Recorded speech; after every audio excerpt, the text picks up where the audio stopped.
Okay, everyone, this is a compare and contrast review between two backpackers. The Chris Reeve Knives backpacker in Magnacut and the White River M1 Pro backpacker in Magnacut.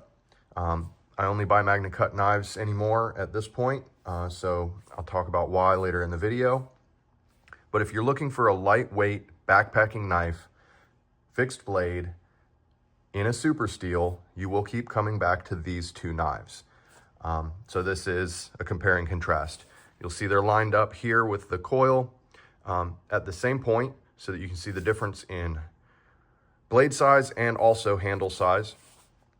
They have a very different feel in the hand.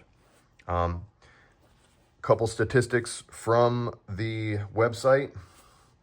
The Chris Reeves knife, 63 to 64 Rockwell hardness, 8.527 total length, 4.019 blade length, 3.8 ounces, 2.4 if you take these scales off.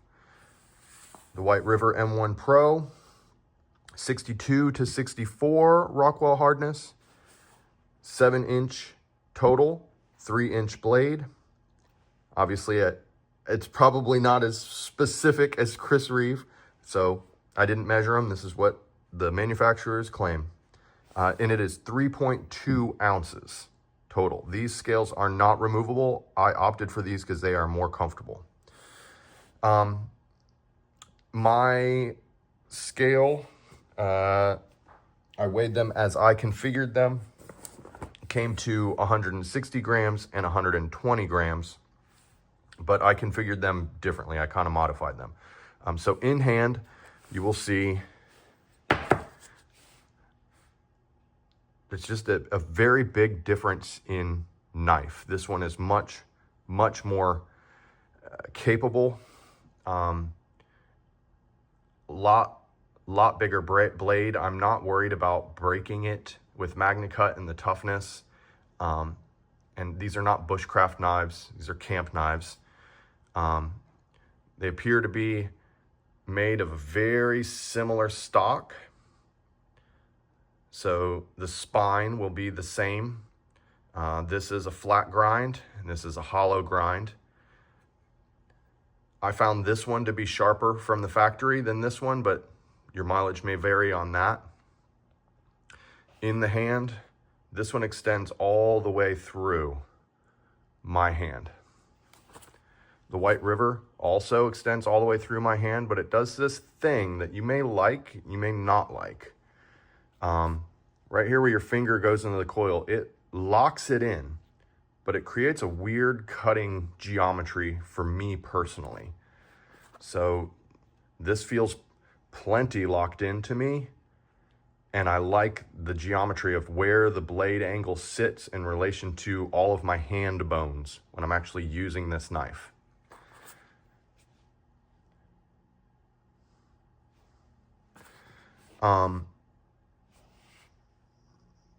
Let me show you how I have these set up.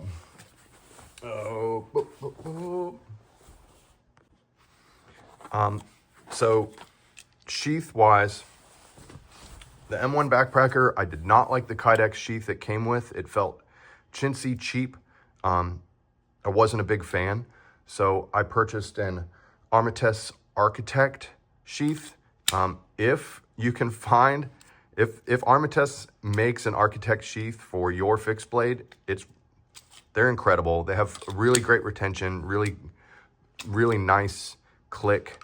And then I always use pull the dot loops because I find them just very versatile. I put them on my backpack strap in a vertical, horizontal. I can put them on my belt. I like them. And then even if you throw it in your pocket, you know, it's not like a hard clip that gets caught on something and feels weird. So I really like these. The sheath Chris Reeve sent out is in-house now, and I really liked it. Has a great click, and it only retains here at the bottom. So this sheath will work if you take these handles off. The sheath will still work. And nice and clicky, great retention, doesn't wobble at all. It's a great little sheath. I miss the thumb ramp of my Armitage sheaths, but this is a nice little thumb ramp. Again, pull the dot loops.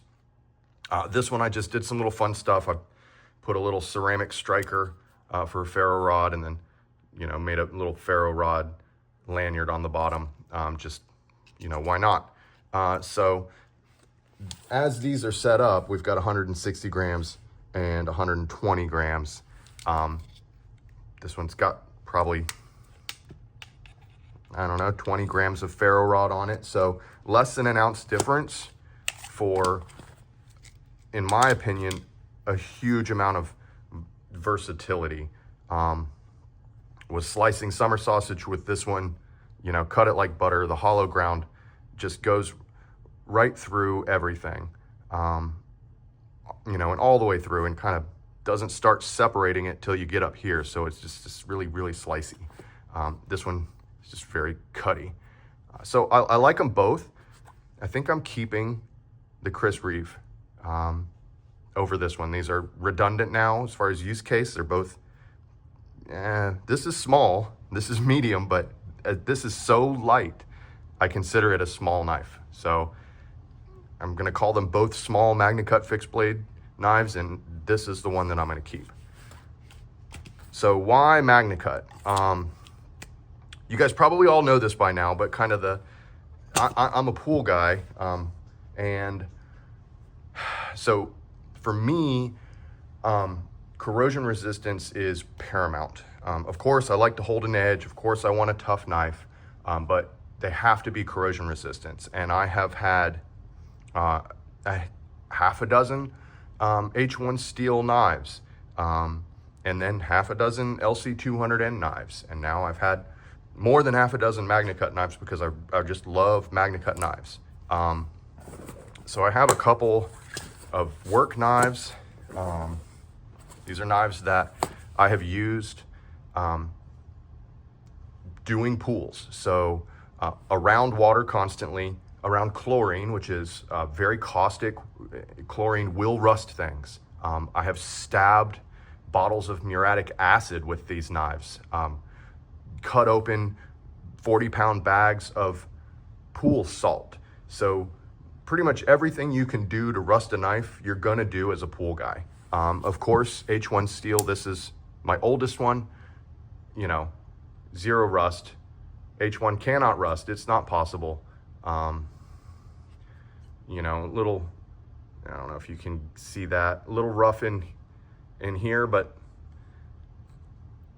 H1's always good, but it holds no edge. It's like soft. That's everyone's complaint with H1. That's why nobody uses it anymore.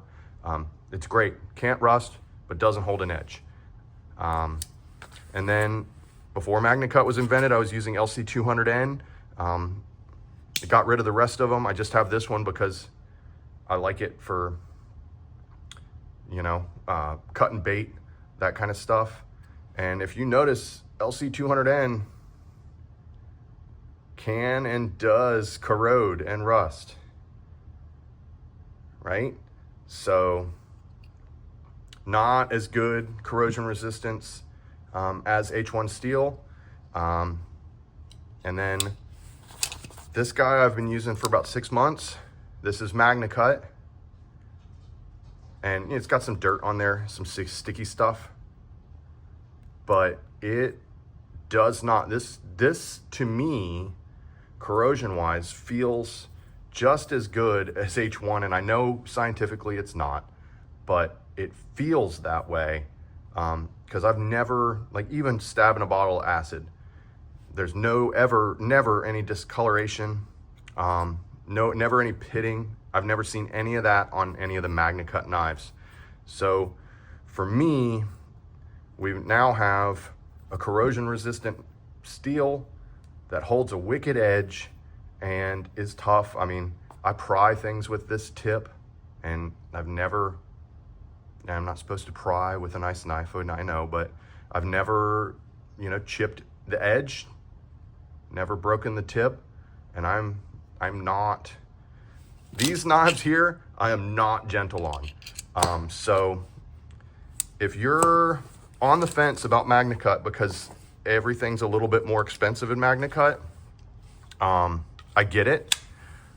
But if you're a fisherman, if you don't take care of your knives as well as you probably should, if you're a pool guy, 100%, you know, try to get something in Magnacut. At this point, I don't think that there's a better steel option. So I just wanted to make this review for you guys to just put these two knives particularly side by side so you can kind of see them and see what you're working with. It's just for, you know, less than an ounce of difference. In hand, you cannot tell the difference. And like I said, I got this on here. And in hand, you can't tell the difference in weight, but look at the difference in knife. So if you can get your hands on one of these, you know, get it. I've only seen them on eBay because Chris Reeve is always booked out for years and years. And put your name on the wait list and wait, or pay the premium on eBay. But these are always in stock. $195 on the website for these, $300 on the website for this. However, this sheath is great, and I don't even have the sheath that came with the White River anymore because I think I threw it away. I didn't like it. So you add a $50 Armitage sheath plus tax and shipping and everything, you're at a $40 difference between the two. So 40 bucks. I mean, it's a no-brainer to me. If you can find one, if not, I still think it's worth it at the eBay premium. So thanks for watching my review. I hope this helps you kind of visualize the difference between these two very popular Magnacut small fixed blade knives. And have fun out there.